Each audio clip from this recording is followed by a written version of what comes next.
You just note the time. Yeah, my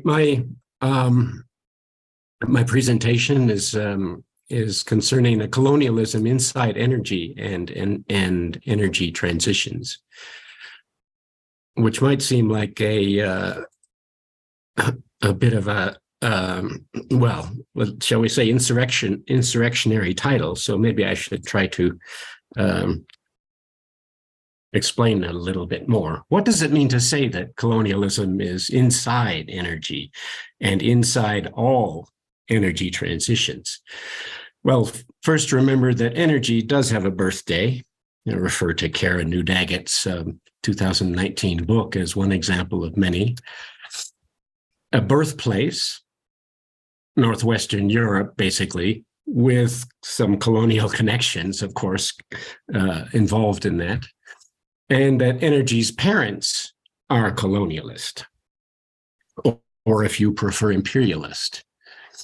Second, remember that we have no knowledge of what energy is. That's a quotation from Richard Feynman, one of the great 20th century physicists. We do not have a picture that energy comes in little blobs of a definite amount. Energy is not a thing. It's much more complicated than that.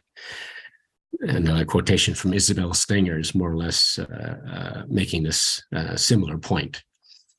There are indeed truths about energy, most famously formulated in the 19th century first and second laws of thermodynamics, that summarize the concept for us, and indeed underlie most of what us supposedly educated people mean by the word energy.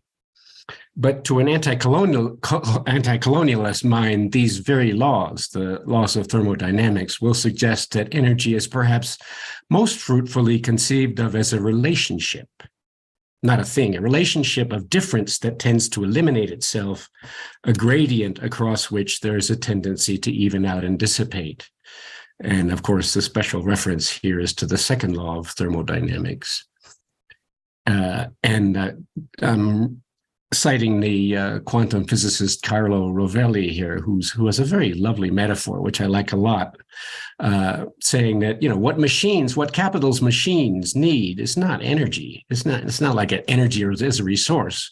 What capital's machines need is an entropy slope, or a way of opening an entropy door that enable a thing or a local territory to slip down a gradient from low entropy to high entropy, eroding the gradient itself in the process, so that the gradient has to be renewed in order to keep the machines operating.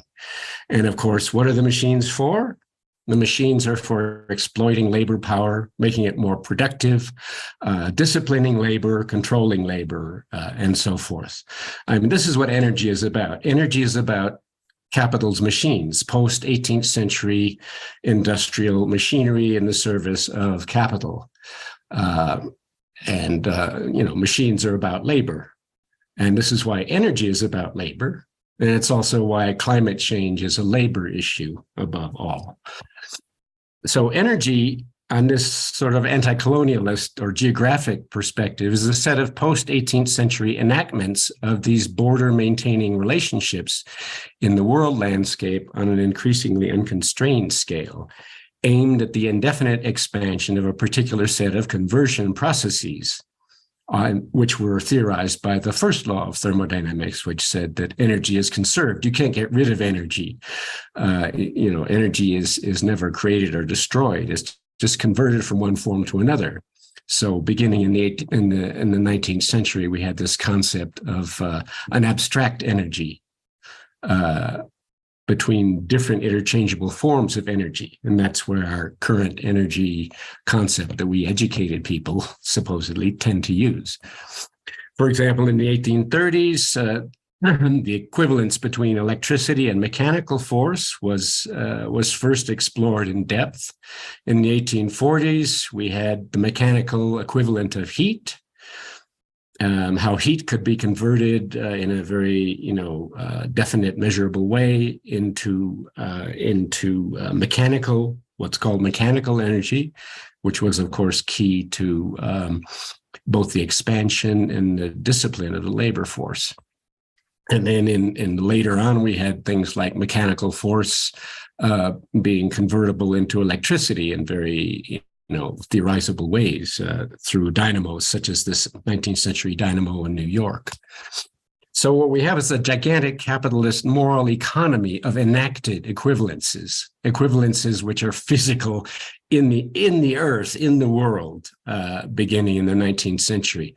All of these amazing equivalences, most of them theorized by the first law of thermodynamics between all of these different, what came to be conceptualized as different forms of a unified energy in the service of capital.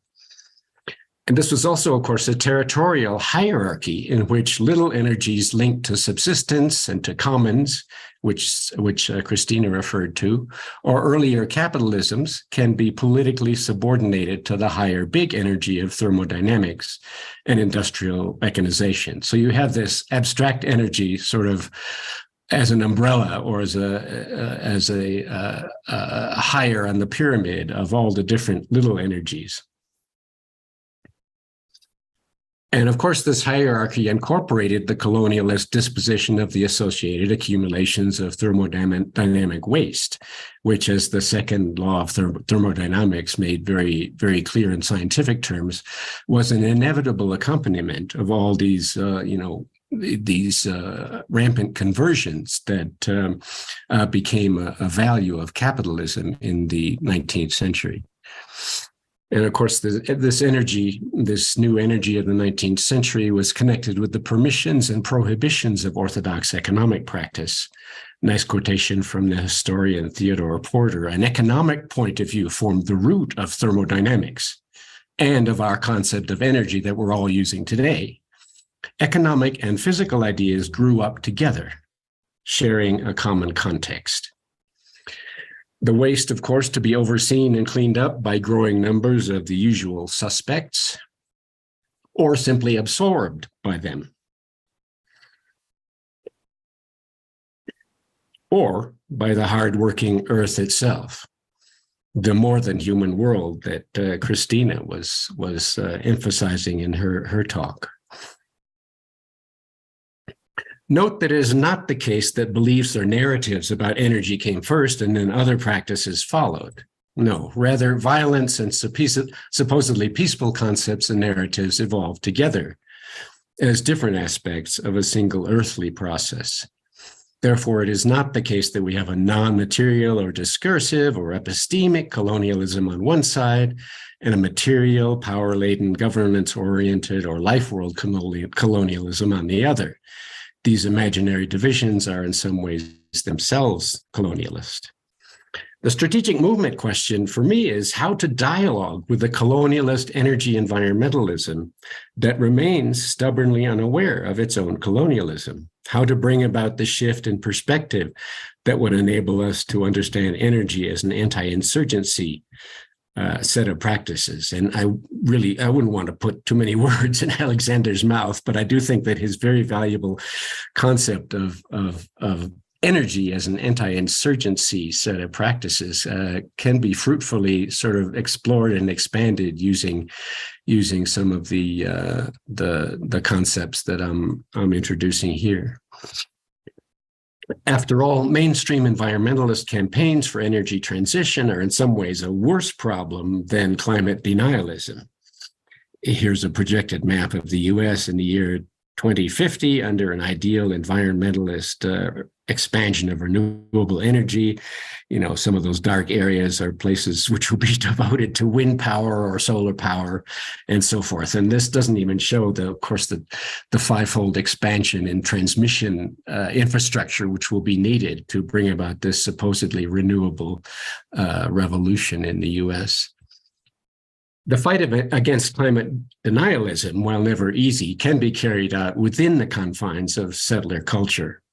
But the fight against the colonialism inside energy, the practices of energy and the practices of transition, not so much. Think, for example, of the self-described practical environmentalists who are quite happy to envisage excavating the entire Atacama as at least a step in the right direction, while colonialism can be tackled afterwards, left for later. Quotation from Bill McKibben, what we really need to do is to make the leap straight to renewable energy. Banks, asset managers, and insurance companies can drive change. 350 is the most important number in the world. I don't understand the reasoning behind these attacks. I guess he's referring to people like me when he talks about attacks.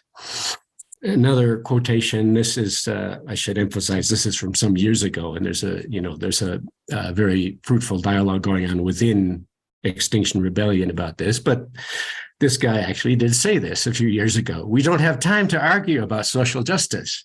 If we don't solve climate change, Black lives don't matter. If we don't solve climate change now, LGBTQ people don't matter. If we don't solve climate change right now, the Me Too movement doesn't matter. To get under the skin of the colonialist contingent character of this hierarchy of energy, it's helpful to try to learn to resituate it as a figure against a world majority background, instead of treating energy as we educated people talk about it as a background. Let's resituate things so that that energy, thermodynamic energy, abstract energy, 19th century capitalist energy, is treated as a figure against a world majority background instead. And here I'm going to quote from a video which is available. I'll give you the link in the next slide or two. A video about energy transition, in which many people from Latin America were involved, and the host of the discussion, my colleague Yvonne Llanes here in Ecuador, made a point of asking the question, "What is energy for your community?" of Blanca Chancosa, who's a very important, very senior mobilizer and organizer of the indigenous movement in Ecuador, which is politically very, very important in Ecuador. And she's a real veteran of all of these discussions. She's from the Otavalo community of the Quechua nationality. There's the link at the bottom of this slide. So she was asked, what is energy for your community? And her response was that actually a dammed or polluted stream loses energy. It's not a source of energy. It is less a part of the life of the territorio when it's dammed or polluted. Accordingly, it is resistance to dams or mines that can be conceived of as the real source of energy.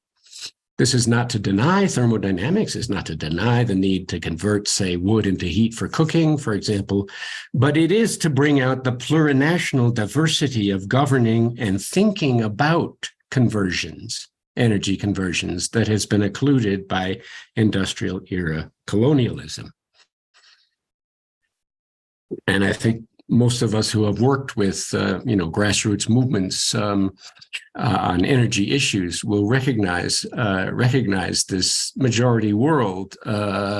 So we say, not so much subjugated knowledges, but I understood what Christina was talking about. Knowledges of energy, which are able to put thermodynamic energy that we're talking about when we talk about renewables, for example, to resituate that as a figure against a different kind of background.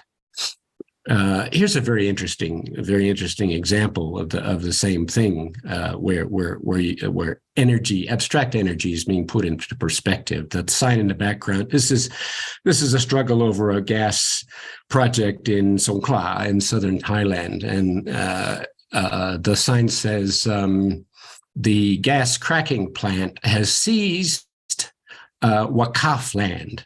And those of you who know Muslim culture will recognize Wakaf as a form of the commons that Christina was referring to. In fact, it's the origin of the concept of trust in European culture. Wakaf is a land which is given to God, which is entrusted to God. And the gas project seized this commons land, and the sign says, Muslims, if you know this is what is happening, then you have a responsibility to act against this kind of seizure, this kind of takeover, which of course in the moral economy of thermodynamics is completely reasonable. I mean, why should you leave a potential gas source? Why should you let it go to waste? We should use it, for capital accumulation. And here's a counter example which puts that into perspective. Refiguring thermodynamic energy in this way integrally includes anti-colonialist dialogue with the past, including the Northern European past, in my view. Here's a statement from a very conservative historian, economic historian, but it's very clear. The equivalence of heat and mechanical energy, we're talking about the first law of thermodynamics there. The equivalence of heat and mechanical energy was not suspected by people in the 18th century in Europe. The notion that a horse pulling a treadmill and a coal fire heating a lime kiln were in some sense doing the same thing would have appeared absurd to them. A respectful dialogue around energy with such 18th century ancestors requires countenancing a different conception of time, one in which, as understood by many indigenous nations of the Americas, our forebears are in front of us, demanding to be engaged in dialogue, rather